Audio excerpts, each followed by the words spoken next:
mean, you're amazing. Your course is amazing. I wish everybody had access to your course. I mean, it would be so, the whole bar exam experience would be so much better if people did it this way. So, Well, hey um, everybody, welcome to Hanging Out with Successful Bar Exam Takers. And I have probably one of my all time, like after 25 years, all time favorite students that I get to talk to today. Hi, Noelle, how are you? very well, Jackson. Well, this is a big, big moment, one that you've been waiting for, I've been waiting for. You want to tell the world what you just did? I passed the Texas bar exam and I've been Yay. sworn in as an attorney. Wow. This is no small accomplishment, folks. We've got a lot to unpack today because Noelle has had quite a journey to get here and had to do an extraordinary amount of work, and this is a great, great accomplishment. So let's start by you just telling folks a little bit about your background and how you got to school and what kind of led you into taking the Texas bar.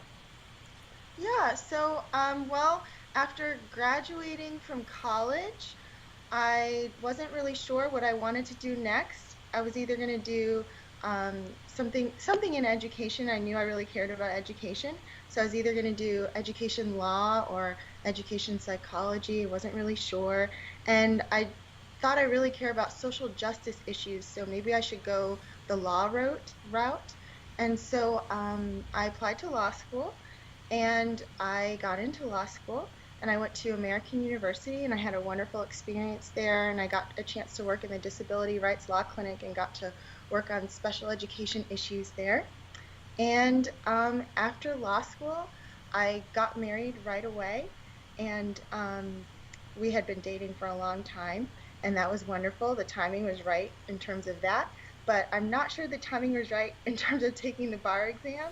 Right. Um, so I went ahead and I took the Connecticut Bar Exam, and I just felt very kind of like scrambled during that whole process. And I remember thinking when I was about to submit my application to take it, I don't know if I should do this. I don't really know. I'm probably not going to live in Connecticut. So it was just kind of, everyone was taking the bar, and so I was like, I guess I'm supposed to do this. So I Right. did, and I didn't pass that time. And I worked with another bar review company. Um, and it was a very, that experience, I felt like I didn't get very much guidance. I felt like nobody was really telling me where I should be.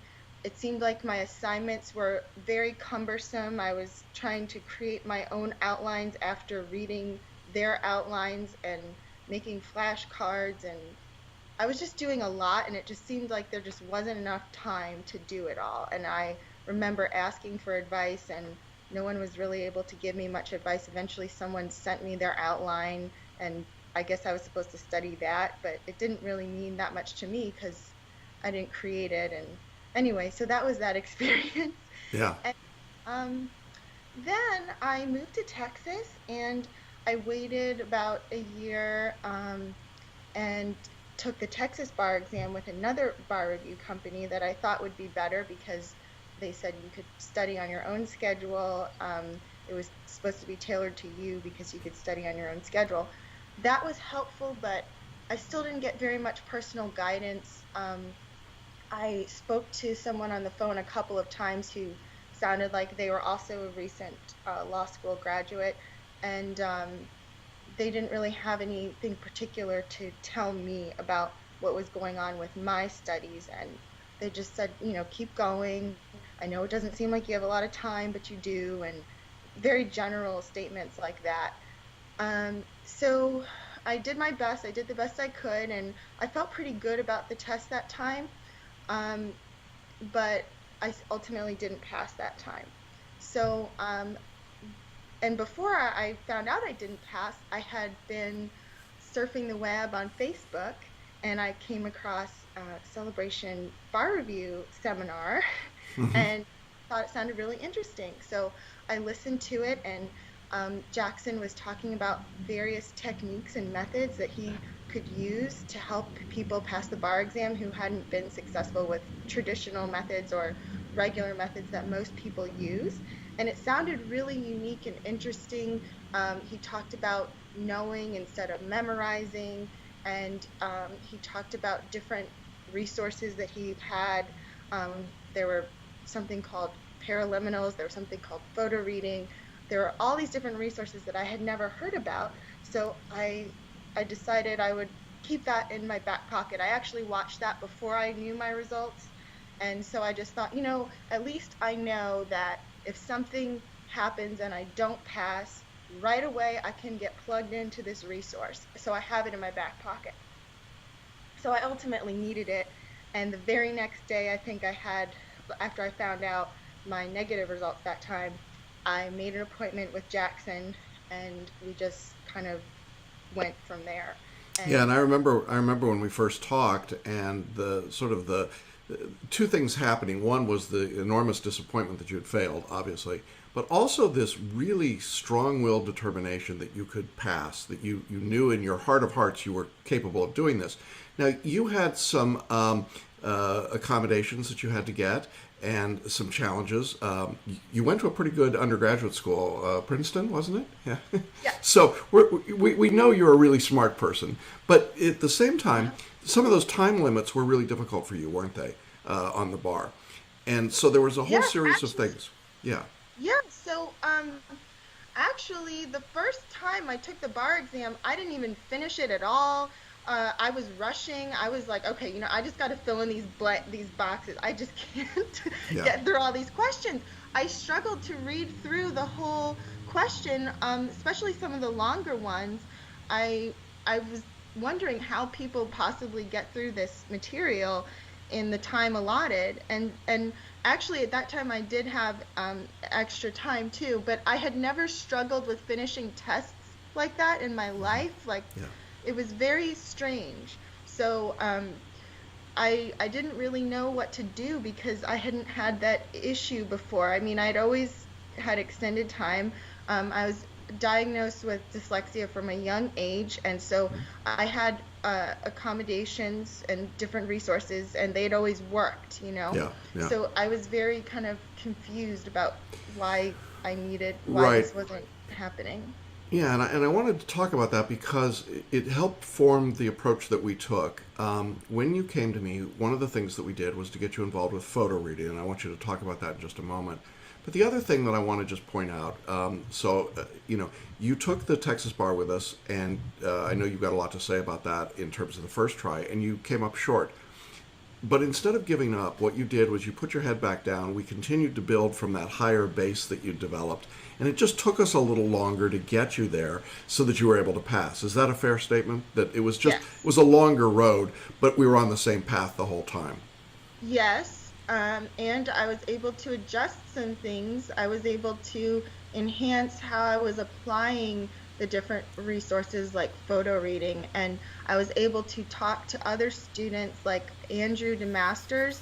Hmm. He spent some time talking to me about how he used photo reading, and I thought, oh wow, he used it differently from how I used it, and maybe I can try what he did.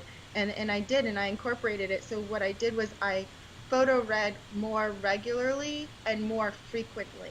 Yes. I didn't just photo read a topic when it was assigned in the syllabus and then leave it and never look at it again until right before the test.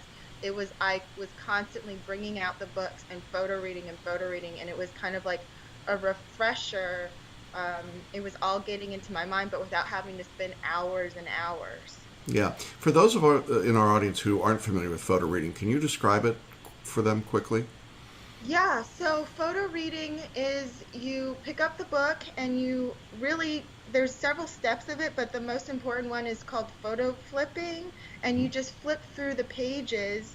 You look at it, you make sure you can see all four corners of the page, and you flip through page after page, and you might like chant to yourself, relax, relax, 4, 3, 2, 1, as you're going through it. And it's really trying to put yourself in a state of relaxation so you can just absorb the information that you're looking at. And it was very helpful. Yeah. How many times would you say you'd photo read an outline for a subject? Oh, I mean, several times. I don't know, 40, 50, 60 Yeah. times. Yeah. And the reason for that is that you could take an outline that might have taken you 8 to 10 hours or more to read traditionally, correct?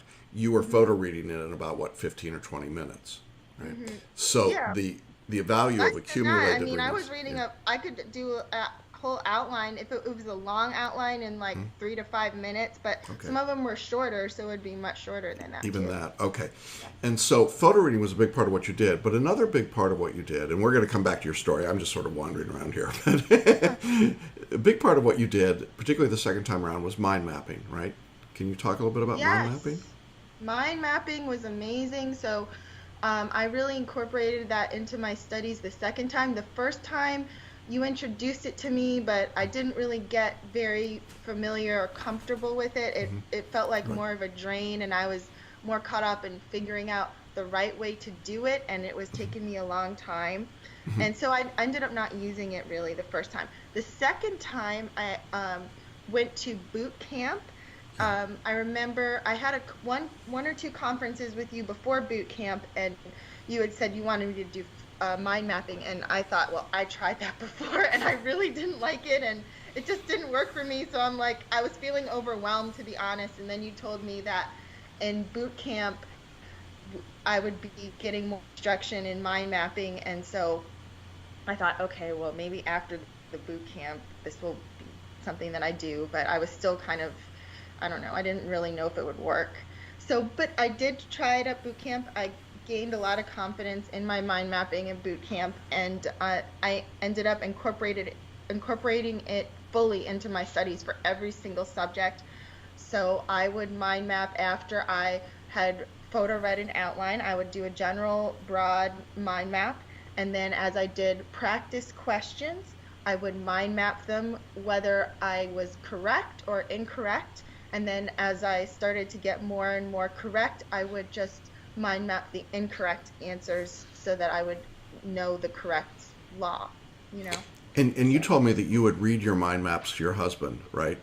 You would read them Yes, out so loud to him. after I would make a mind map set for a subject, I would ask my husband to come over if he was willing, or um, sometimes I would just record myself if he wasn't available. And sometimes over Christmas, oh my gosh, that was another thing. This time I had to study over Christmas, and I was at my grandparents' house and my family was there. So I would grab a relative and talk to them about a mind map. So, This is a yeah. dedicated person, folks. So yeah, and nice family. So you did the Yeah. mind maps and you did the photo reading. You also incorporated paraliminals. Can you talk a little bit about those? Paraliminals, yeah. So the paraliminals, I used those to help to change my mindset because after you've had negative experiences with this exam, which is a grueling exam, and in Texas, it's actually like 3 days. So it's kind of hard to get your confidence back and get your groove back and feel like, yeah, I can do this. So I started listening to these paraliminals, which you put on your ears. You can actually sleep while you're listening to it, and it delivers messages to you about belief in yourself, anti-anxiety messages, things like that. So it starts to work on your subconscious so that you start to have different thoughts than what your mind might automatically revert to. Yeah, so Yeah. pretty powerful. Now, Yeah. in addition to all of that, we taught you a different way to write essays. We used an approach called fact law application, which was very different than the issue spotting IRAC approach. Can you talk a little bit about what that difference was like for you in switching over? It was so helpful. It made so much more sense than IRAC, which is what the other companies teach. It was much more. So for the bar exam, if you don't use a method like they teach in Celebration Bar Review, which is knowing instead of memorizing, it can be very overwhelming to try to memorize all of the law. But with fact law application, you are really focusing more on facts and arguments, and it allows the law to kind of surface to the top of your mind. And so then you're able to just pull out the law from your subconscious, basically. and it's just there, even though you didn't sit there memorizing flashcards about the Right. law. So And to be clear, you didn't memorize anything when you took the no, bar this time. You didn't set up flashcards. You were using your nope, mind maps. You were photo reading. You were writing yes, based on the arguments that were coming up. Okay. absolutely. So that's a And completely I different had approach. always relied on flashcards for my whole entire life. Yeah. Ever since I first learned about flashcards in elementary school, I've been Yeah. using flashcards, and they gave me great success Yeah. up until now. And suddenly it just wasn't good enough. So, Yeah, yeah, yeah, you hit a wall with that for sure when yeah. you get to the bar exam. We're going to get back to your story in a minute, but because you employed all these different tools, I wanted to make sure we covered all of them. You mentioned boot camp.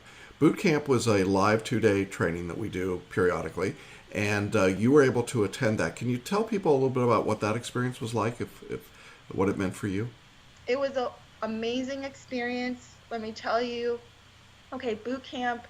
We did a lot of substantive work. We did a lot of work on technique. Okay, it was great. But also at boot camp was a chance to meet other people in person who were going through the same thing that I was going through. And listen, Celebration Bar Review has a great community on Facebook, and it's wonderful to be supportive there. But to have the chance to meet the people at the boot camp who you've been conversing with and Yeah, on the Facebook group or in group coaching, it is amazing. And it was very encouraging and a wonderful opportunity. And yes, I gained a lot of substantive skills. That's when mind mapping really came to life for me.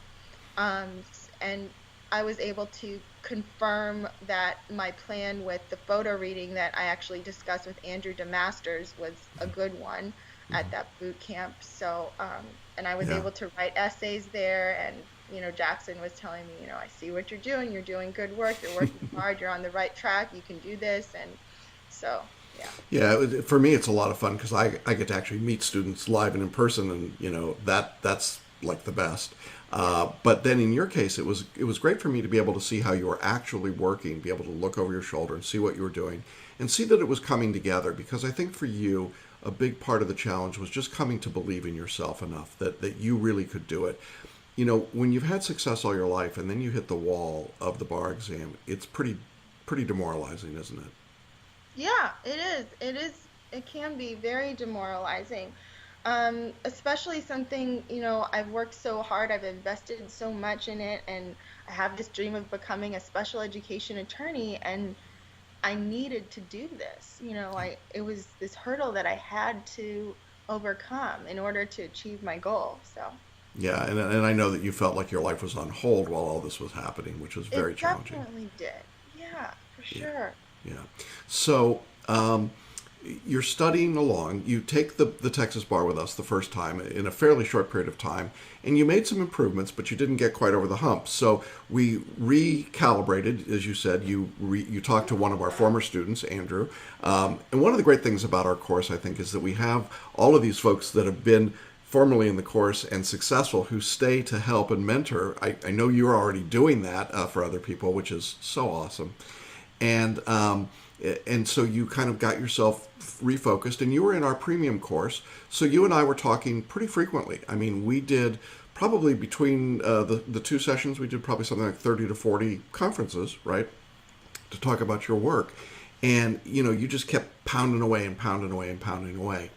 And then one day, you sent me an email and you said I had a semi fight with my husband, and he said stop acting like a lawyer or something like that. Am I right? Is that the Oh gist of it? yeah, yeah, it was yes, he said you're acting like a lawyer or something like that. You're right. He did. And uh, it was this weird thing because I was like, what? I was upset, but then I was also like, oh, he called me a lawyer. I'm not mad now, Yeah. but we didn't know the results yet. But for Yeah, that's you, it was an awakening moment that other people perceived you as being a lawyer, right? yes, yes, exactly. Yes. Yeah, and that's kind of a big deal. All right, so now with all of that background, all of these tools that Noelle used and put together, you now head back to the Texas Bar Exam for February 2018. Tell me a little bit about how that felt, what your mindset was, how you were going into the test. Yeah, so February 2018, I definitely felt like I was on more solid ground. because I knew for sure between the photo reading and the mind mapping, the information was definitely in there. I previously felt like, well, I don't know if I studied X subject or Y subject enough, and but I knew that it was there. I just had to execute it. So my challenge, I viewed my biggest challenge as getting enough rest because I had had a sleep issue previously Hmm. that I didn't talk about, but I wasn't able to fall asleep before the exam.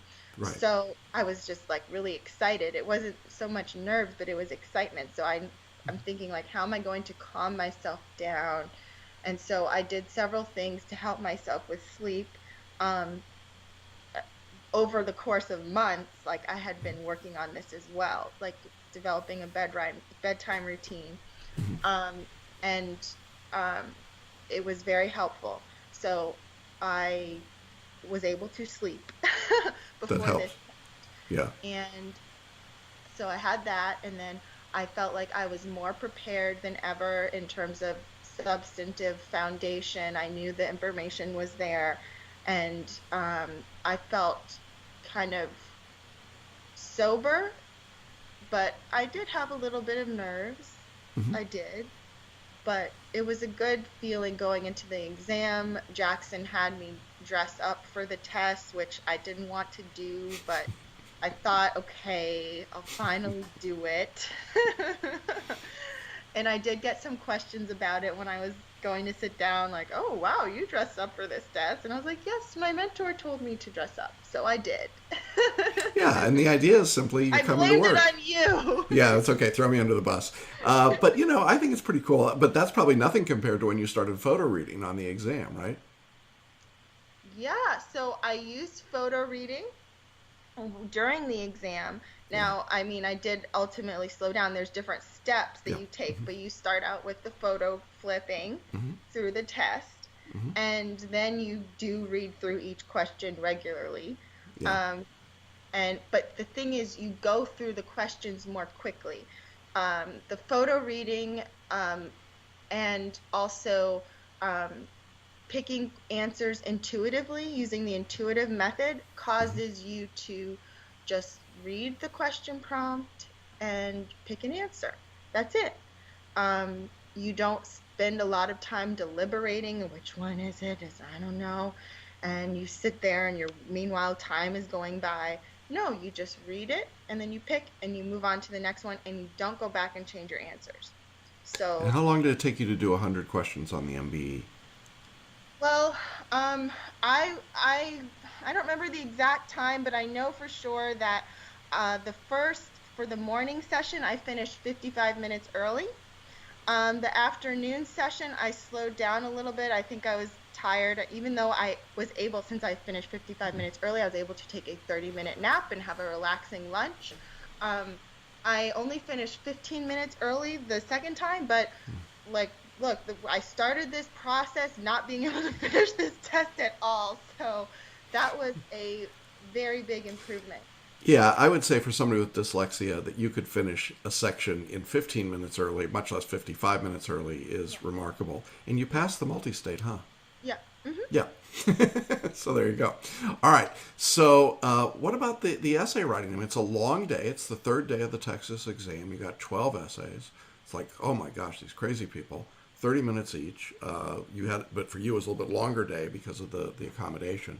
So you've really got an endurance test in some ways, Yes, for right? sure. Okay. So you come into Definitely. that third day of the test, and what's your mindset at that point? I just gotta keep going, just gotta keep moving forward. I felt like essays were actually stronger for me than multiple choice, so I felt good about that. Um, and I was just ready to go. I was ready to Yeah. write. So, Could you did you have a sense that you could see the mind maps as you were writing, as you were getting to a topic and you would come up on something? Did you have a um, visual sense of it?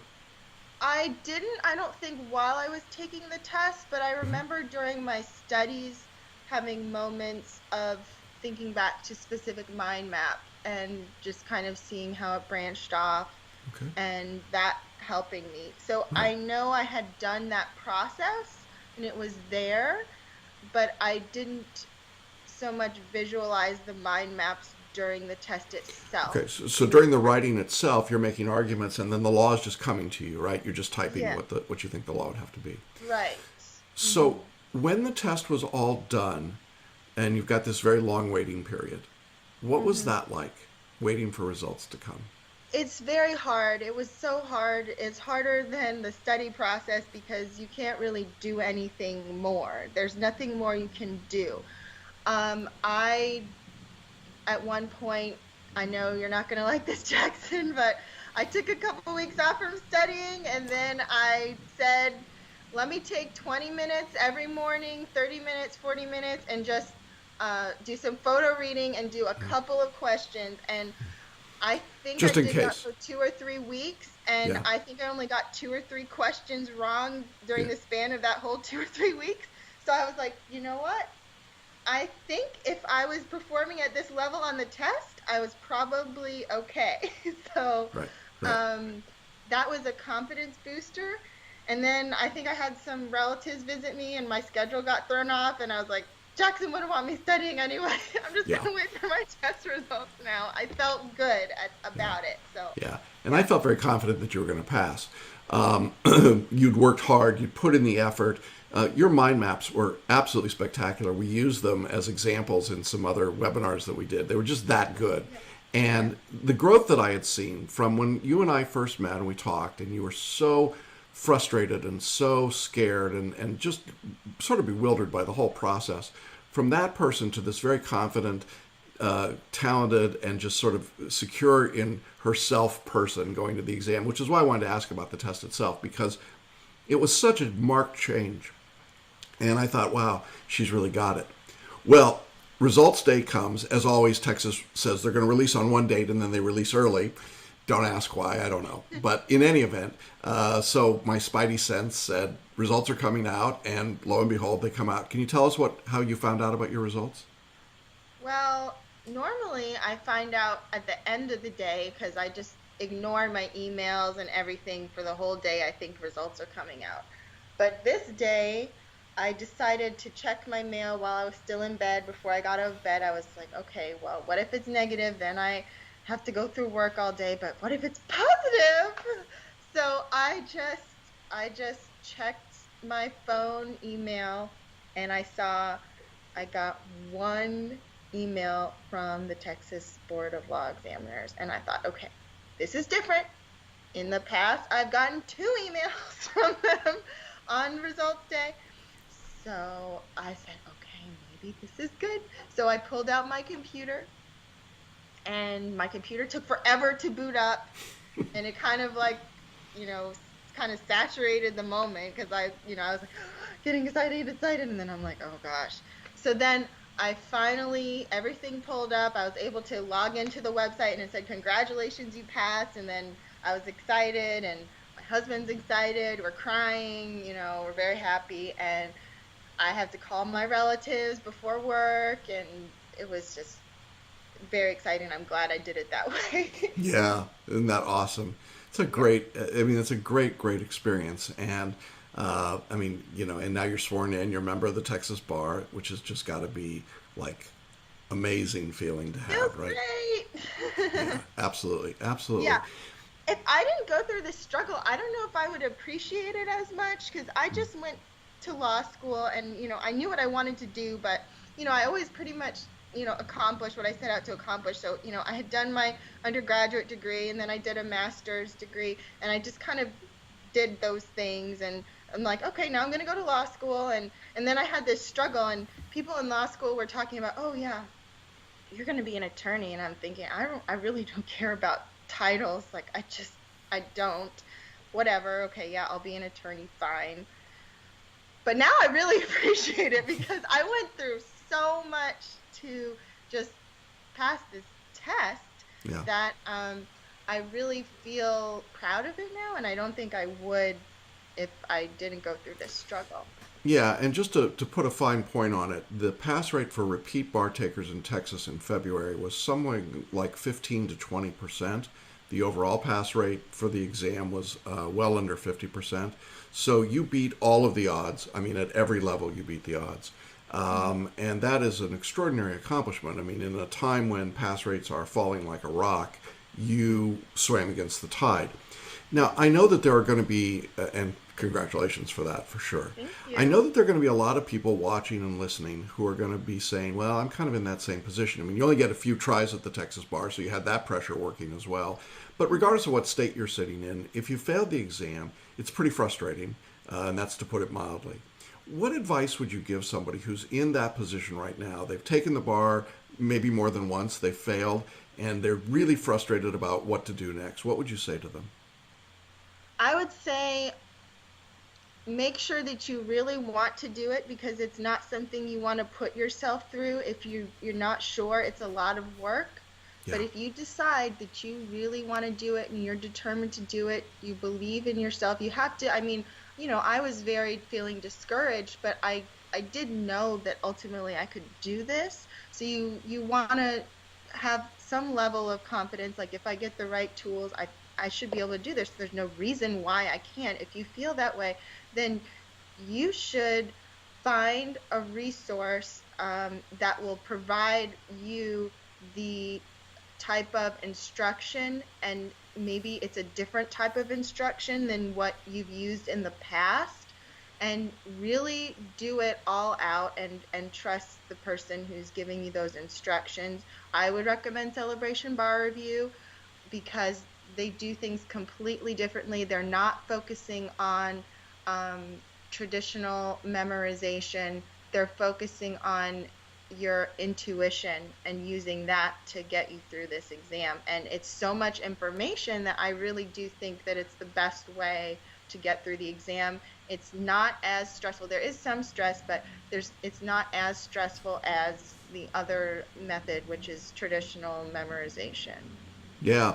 I mean, sometimes people think that what we teach is this, hocus pocus woo stuff, but you worked really hard. I mean, it was not like you just kind of rolled over and said, "Oh yeah, I'm going to take the bar." I mean, you really put in the effort, and you were working full time. Yeah. So there was a lot And going on in your life, right? yeah, and some people really struggle with changing their way of doing things. I didn't think that I did, but I guess there were some ways in which I wasn't fully taking on the suggestions because there was so much room for improvement the next time around that I did it with you. Yeah. So you really do have to trust the people who are teaching you, and realize there might be a different way to do it than what you are aware of. Um, and you Yeah. have to be open to that. Yeah, and I think you became increasingly open to it. You embraced it. You did the boot camp. You did photo reading. You did the paraliminals. You took the mind mapping approach, and you used all those tools. And sometimes I think people assume that they just, well, I'm going to buy the photo reading course, and then they never open the book. It's like, yeah, that doesn't work. So you actually did all of that, and you put yourself out there. And Yes. I just want to congratulate you on the accomplishment because it really is extraordinary. I mean, this is not a gimme to pass the bar anymore. It's not something we just assume everyone's going to do. A lot of people don't. And you did it in spite of some extraordinary challenges. And really, I'm proud of you. Proud doesn't begin to tell you what I feel. You are, as I said at the beginning, one of my very favorite students of all the years that I've been doing this. And I think one of the reasons you're one of my favorites is because you just laid it all out there. I mean, you just went through it and did it. And you had some ups and you had some downs, but you kept plugging away. And to me, that's the mark of a really good member of the bar is that determination and drive to succeed.